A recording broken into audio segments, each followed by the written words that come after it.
If you've ever gone camping, you might not want to hear this, because what these people experienced still follows them.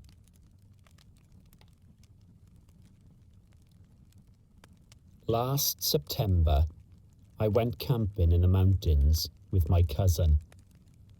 The first day was perfect. Long hikes, fishing in a small stream, exploring hidden trails. By nightfall, we had a campfire, roasting hot dogs, the smell of pine thick in the air. The next morning, clouds rolled in, fog thickening like a white curtain over the valley. Visibility dropped to 10 feet. The mountains disappeared. That night, trying to sleep in our tents, we heard footsteps, crunching leaves in a perfect rhythm. At first, we laughed nervously. Deer, maybe? Another camper? But the steps circled the tent, always out of view, but always deliberate. I peeked out. A tall, hunched figure in a dark hoodie stood just beyond the fog. No words, just staring. Every time we blinked, he shifted closer. We tried to shine our flashlights, but the fog swallowed the beams. Shadows danced. Footprints appeared around the tent. Large, human footprints circling us. No one was there, yet the prints continued. We couldn't sleep. Every crack of a branch, every snap of a twig made our hearts pound. Whispers, or maybe imagined, drifted through the fog. Shapes moved just beyond the light. We huddled together until sunrise. At the ranger station, an older couple warned us. Heavy fog in the valley was dangerous. Hikers had vanished. They called it the fog walker. Footprints remained, but the person never found. Even now, when fog rolls over the mountains, I feel it. The steps circling, waiting. Sometimes I wake at night, convinced I hear soft footsteps around my apartment.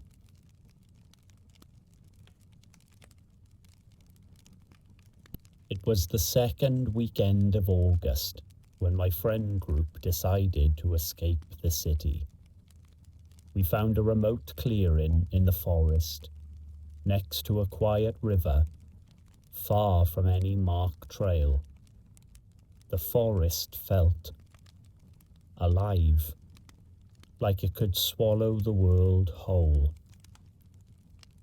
We spent the afternoon setting up tents, gathering firewood, joking about who would be the first to fall in the river. By sunset, the sky turned gold, reflecting perfectly on the calm water. Then we noticed him. A man, older, maybe late 50s, wandering near the tree line. Flannel shirt, baseball cap, worn boots. He smiled and waved.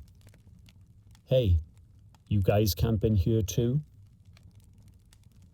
We introduced ourselves. He said his name was Greg. claimed he loved camping alone, had spent years exploring these woods. He offered marshmallows from a small pack. Hesitant, we accepted.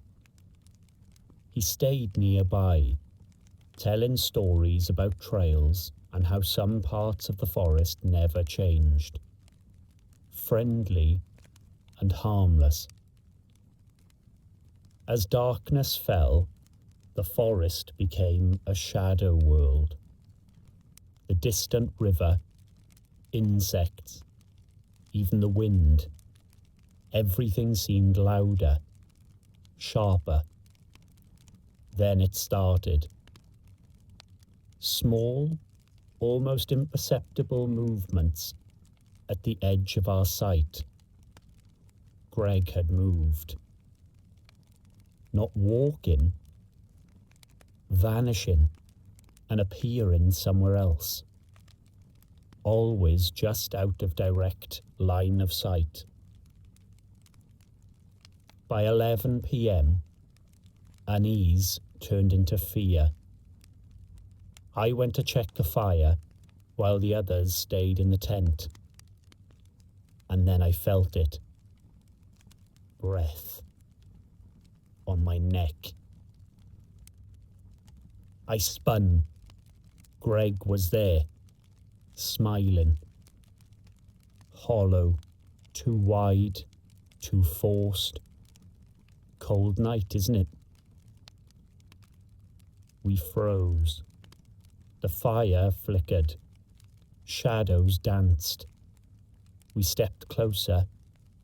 Nothing. Just empty space. No footprints. No sound. Nothing. We tried to sleep. Outside the tent, the forest felt alive. Branches scraping like fingers against the fabric. Leaves rustling as if someone was pacing. Every time we peeked, Greg had moved. Sometimes closer, sometimes just standing, staring. Morning came. We packed silently. At the ranger station, they told us something that froze me. No one named Greg has camped here in decades. A man drowned in this river in the 1990s. Campers say he sometimes returns, watching. Even now, years later, when I drive past rivers or see an older man camping alone, I feel it. The hollow gaze. The forest never forgets.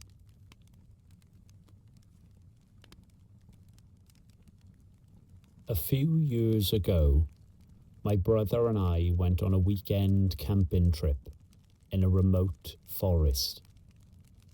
By evening, we had set up tents, made a fire, and cooked dinner. The smell of pine, smoke, and earth filled the air. Around 9 p.m, a voice called out our names. Soft, male, unmistakable. Hey, can I join? No one else should have been there. I shined my torch toward the sound. A man in a hoodie, backpack slung over his shoulder, stood just beyond the trees. Friendly, maybe, but wrong, absolutely. We told him no. He nodded and vanished. We laughed nervously, thinking shadows were playing tricks. But then the pattern repeated. An hour later, he appeared across the fire. Then again, near the tent, always watching, but always silent. By 3 a.m., fear consumed us. We abandoned our campsite, packing quickly, driving to the nearest town. The next day, the ranger station confirmed our worst fear. 2 weeks prior, a man matching the description had gone missing in the area. His body was never found. Even years later, I wonder, is he still out there, wandering the forest, waiting, looking for someone or something? Some nights, when the wind shifts and I smell smoke in the distance, I swear I see a shadow just beyond the tree line.